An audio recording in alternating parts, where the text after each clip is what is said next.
Alright, I'm here because I'm homesick and inspired. Alright, so Brian's been going here for 4 years. He's going to the Dalton, Ontario High School thing, and he's going to be talking to you about VTOLs.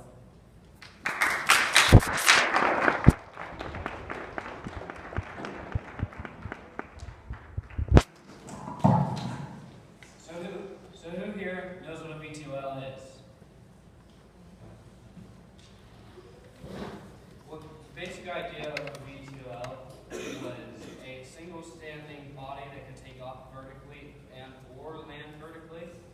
As you see in this picture here, it was one of the very first design, which was a basic plane body with two main rotors attached to the ends of its wings.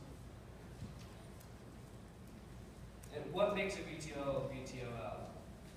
A VTOL is a vehicle that takes off vertically or lands vertically, via the name VTOL, vertical takeoff or landing. But the main popularized ones in recent history are the Sea Harrier, which is the bomb, because they are known for naval units or use these type because they can cover during battles. And the most recent one is the all-terrain Black Knight Transformer, which has been popularized because it's an all-terrain vehicle. That instead of like it can only go on land, it can actually take off and go over large obstacles. It is known for its main eight rotors, and its engines can be packed inside for safekeeping.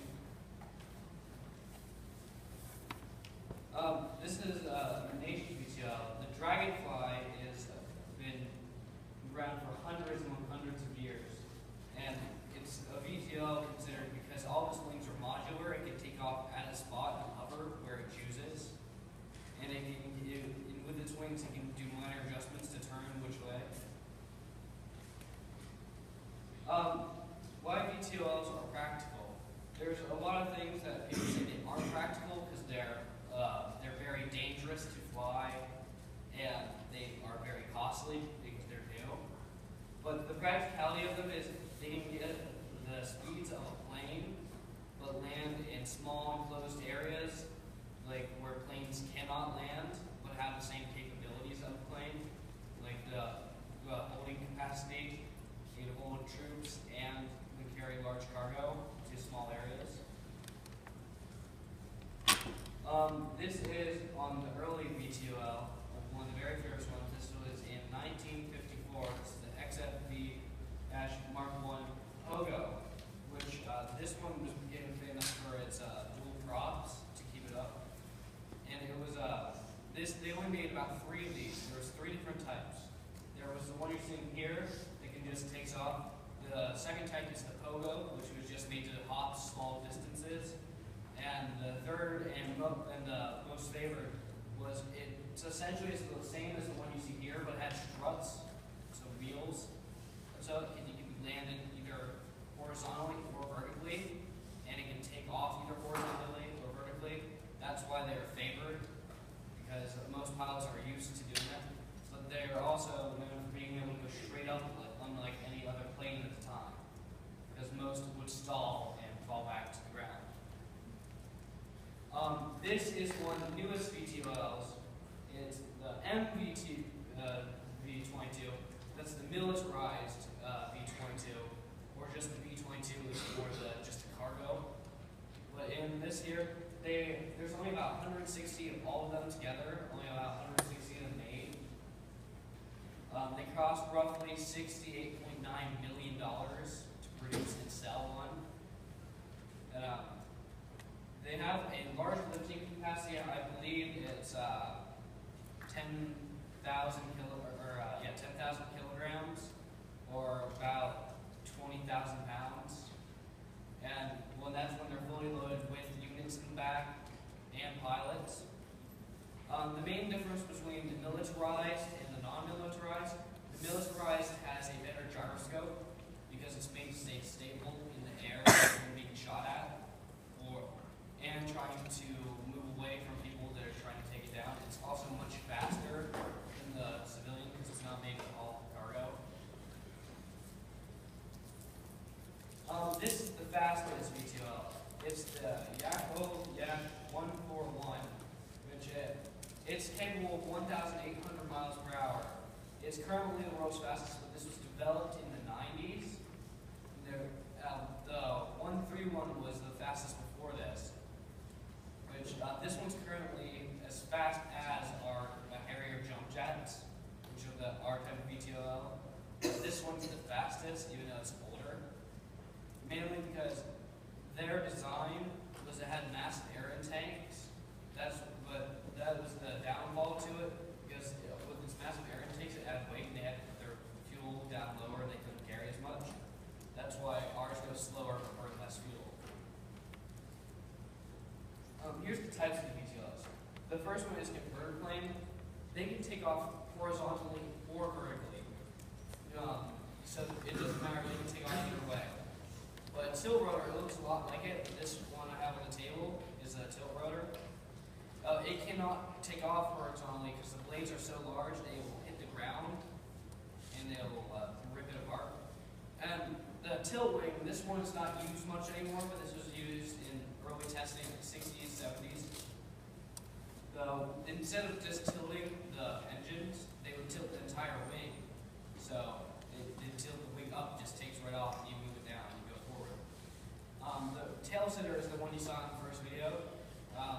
It is just one that sits on its tail and takes off vertically. The fanning wing is basically, most of them are planes, like plane shapes, where they have, inside the wings, they have large turbines to take off. And the Harrier jump jet, the Sea Harrier, the Yak 141 are all vectored engines. You see the diagram there? They push down through their rear engine and through their two secondary engines, away from the airhead tanks, to keep itself steady. What VTOLs are used for? They're used for a number of things, mainly military purposes and research purposes. The military, they use them to bring cargo, like to unsafe areas, because they just drop it instead of like we take large cargo planes to drop off. But and they also use them because they can get as fast as a plane, but hover in small areas, drop off troops, and get right back out. And for research, they're used because they're quite fast. They can follow things around if it's a moving objective, or if they just want to research one zone, they can hover over the zone and just research it from there.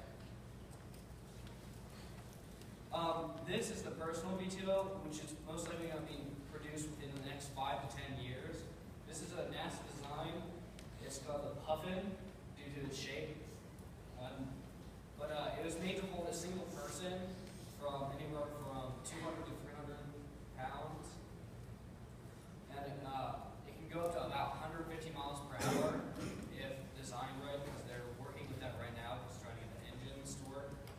But it's supposed to be mainly off leaning, except for the landing, because the landing was supposed to be, there are certain places that you would turn, basically press a button, it would auto land itself, because it was very dangerous to land these, because you're basically land them by shifting your weight. It's very dangerous due to the shape of its tail. Often in testing, it would slam into the ground and ruin it. This is the largest VTOL. It's the MI26, which, as you see in the video, that's a Chinook. It's about 90 feet long, and I think it's 20,000 or 15,000 kilos. And this thing can have 20,000 kilos, but it's 131 feet long, and I believe it weighs just over 50,000 kilograms. But here's it. As you see here, they're attaching the rigging to it, because this is a video of it. This is a Chinook that had a prop strike. They got back up on side, got the props off, and this is how they. But it is so powerful that I can pick it up and move it. But we have no other vehicles that can fly that can move these, like just up and out, other than large cargo planes. And they can land wherever, and it's very easy to bring in. Its max speed is roughly 180 miles per hour with no cargo. Russian design. There's some in the U.S., but it's a Russian design, helicopter. These are the dangers of V2Ls. It takes special training in this because they have more controls like the gyroscope to keep them, especially in these with the vectored engines.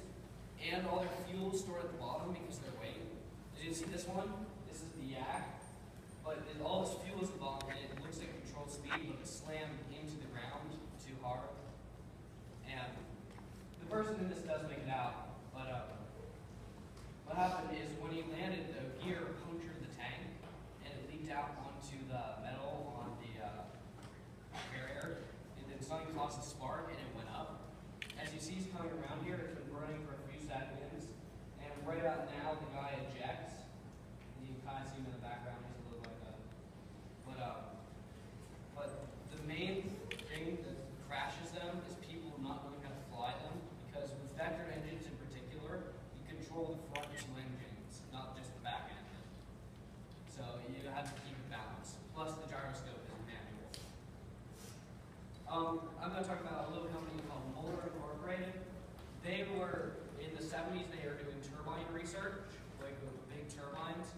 They had, their very first was a type of Skycar, was a cylinder, it was originally a cylinder with a big turbo at the bottom, because they were helping in the World War II effort to make little towers that people could jump across on.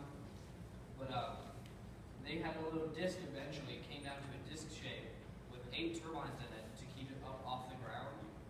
And it could get up to 75 feet off the ground and go up to about 100 miles per hour. But as this one here is their newest, it's the Moore Skycar 400, which they're very exclusive. They have a somewhat working model that they promised the gyroscope, which they're working out now. They say within the next 10 years these will be publicly available. Because the company's idea is they want basically all the cars to get off the ground when they have little docking stations where people would bring their car to. So it also has wheels and can roll like a car. Bring it to these areas and they can just take off and land where the special areas were. And there's some stats there. These use ethanol gas and they can hold 4 people, 2 in the pilots and 2 in the back. They weigh, I believe they weigh only 50 kilograms, very, very light. The engines are the main weight. They're all fiberglass and or carbon fiber, depending on which you like. The seats are made of a foam-like material, so they're very light. And mainly so it can carry and lift the weight of 4 people and some cargo. This company is also very known for they're working on the Chinook's main rotor assembly, which make it so they can balance, because they're too, it means they have to sink their balance, and they were not able to do that in the military, so they requested some of their help from their turboprops, which they have, which is their prop design. It's little lever, so if it gets moved too much ways with all 4 of these, they can twist it back to make sure it doesn't flip on itself. Because that was the first problem with these. The one side of the engines would get too fast, the other side would be slower. They would flip and killing everyone inside. Why I'm interested. Well, first I want to say this is a Fairchild VTOL in the 1960s. The idea was to have large fans pushing into it and pushing down, funneling the air to lift it off the ground. It worked, but they had to chain to the ground so it didn't fly backwards. That's the only downside to it, which they sooner fixed with a prop on the end. This VTOL in particular was used by the U.S. Army to see what would happen if they could make a VTOL, to see how it would work and how cost effective it would be. But the main reason that I was interested in it is when I really got into it, is like thinking of the Harrier jump jets. That's what I remember never thinking of jet